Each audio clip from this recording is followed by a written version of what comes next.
Lower the IQ, the more money they make. Explain that to people. Okay. They don't get that. Okay. People who are getting richest are either the super intelligent like me who just act, or the super dumb who just act. I have a whole bunch of people come to me who are clearly morons, but they just act and they just listen and they get rich.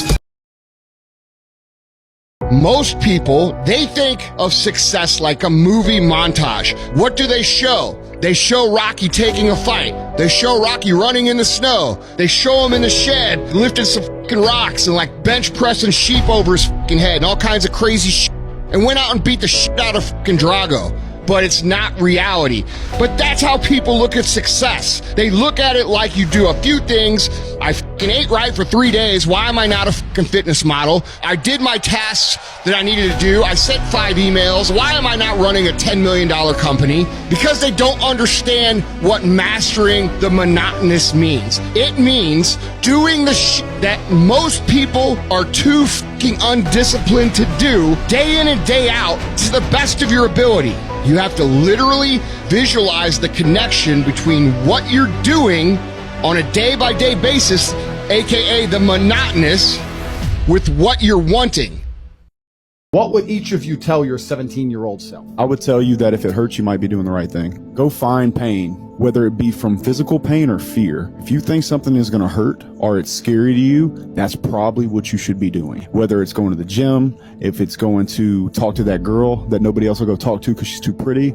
And most of the time, if you can find that and go towards it, go looking for that pain, especially at that young age, and you're probably doing the right thing. You're probably on the right path. No, you nailed it. Names a single attribute for masculinity which is going to come from a place other than trauma or pain. Men understand this. They say, I understand you're the sum of the 5 people you spend the most time with. And why the fuck are you spending time with negative people? Or people who complain?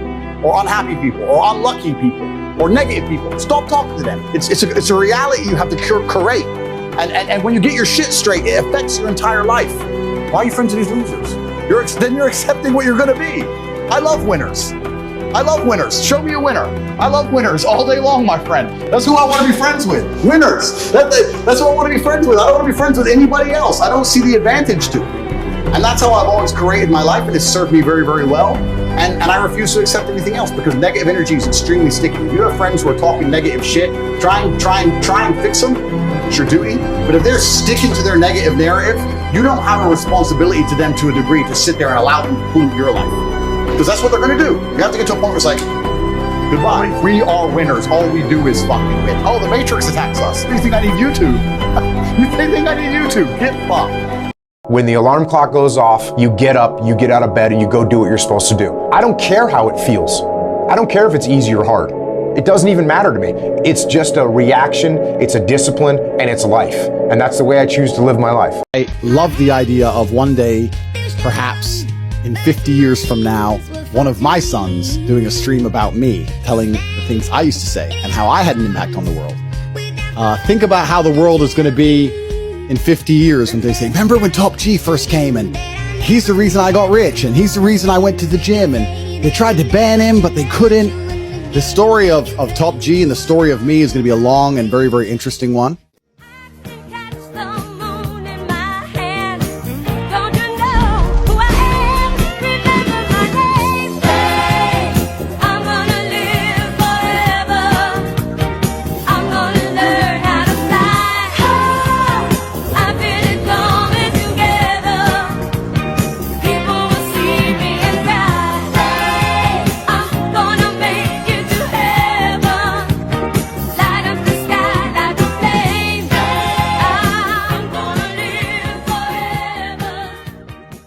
Which one first? Money, women, fitness?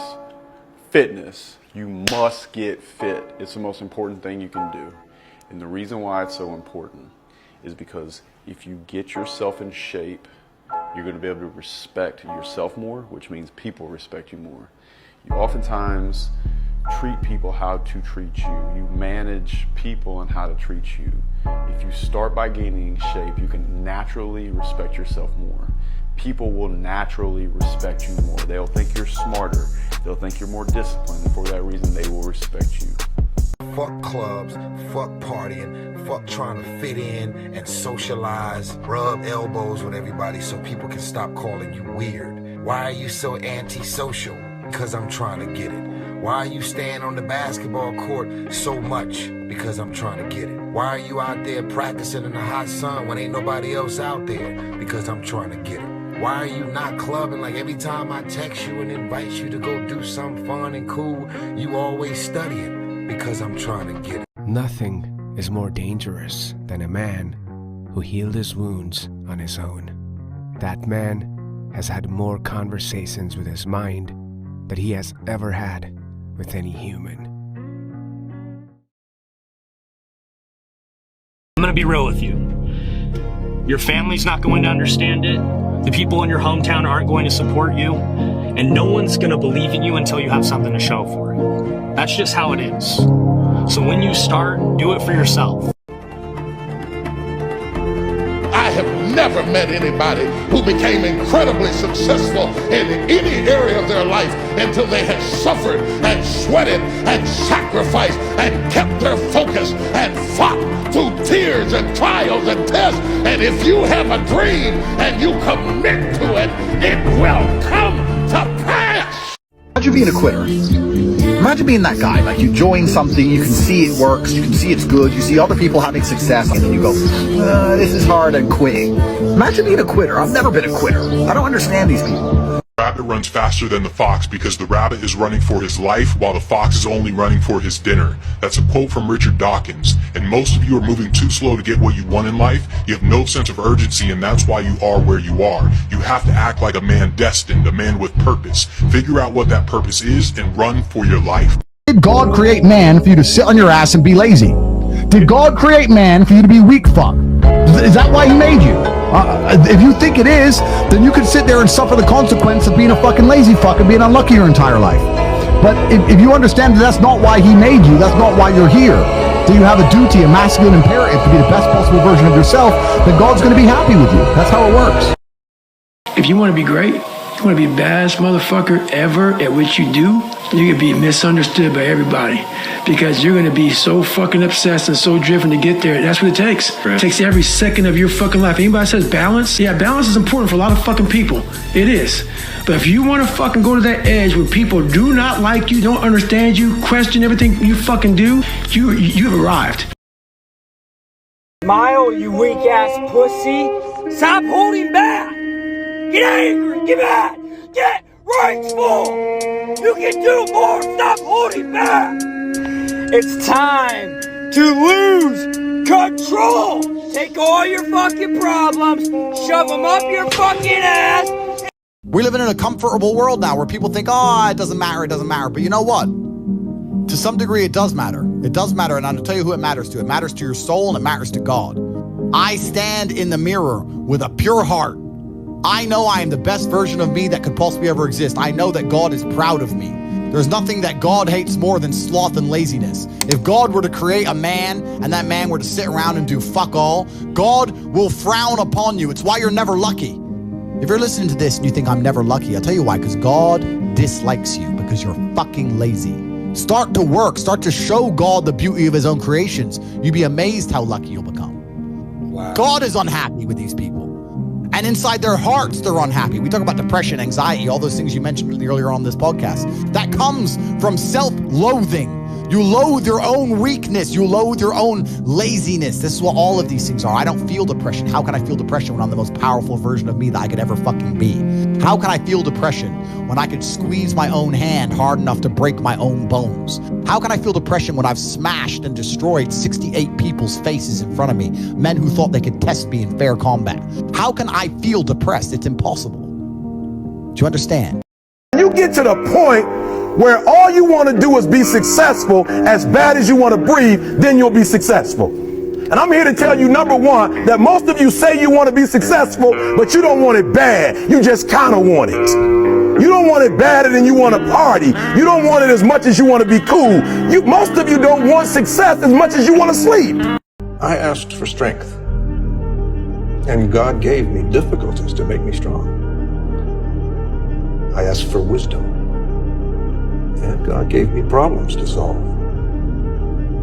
I asked for courage, and God gave me dangers to overcome. I asked for love, and God gave me troubled people to help.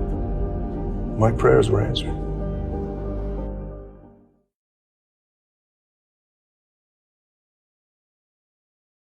I suffered when you didn't.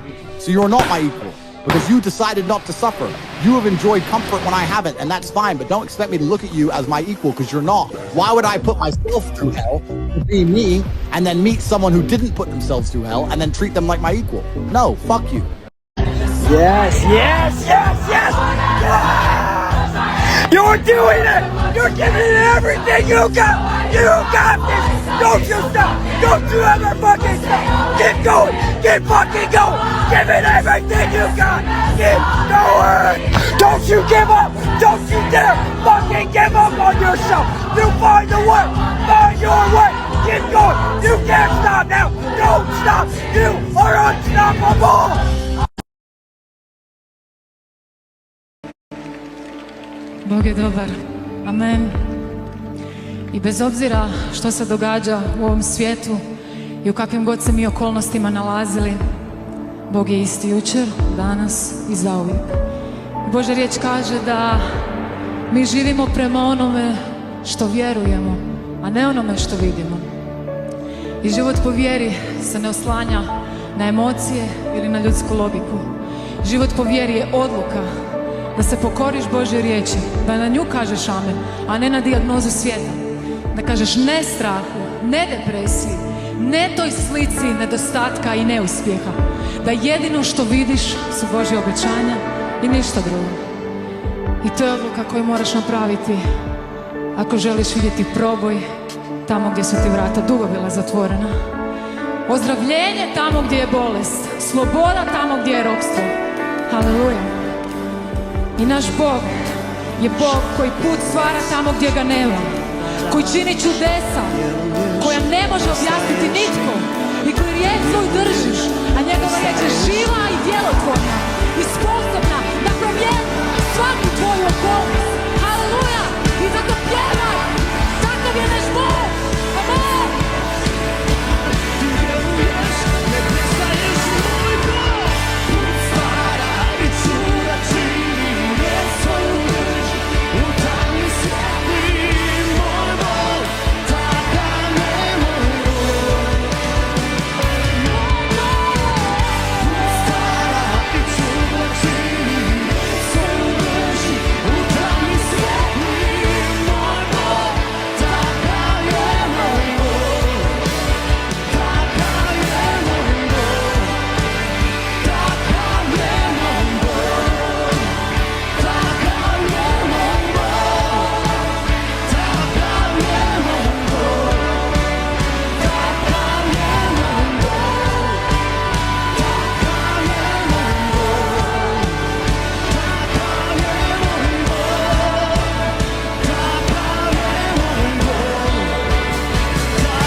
Takav je moj Bog, takav je moj Bog, takav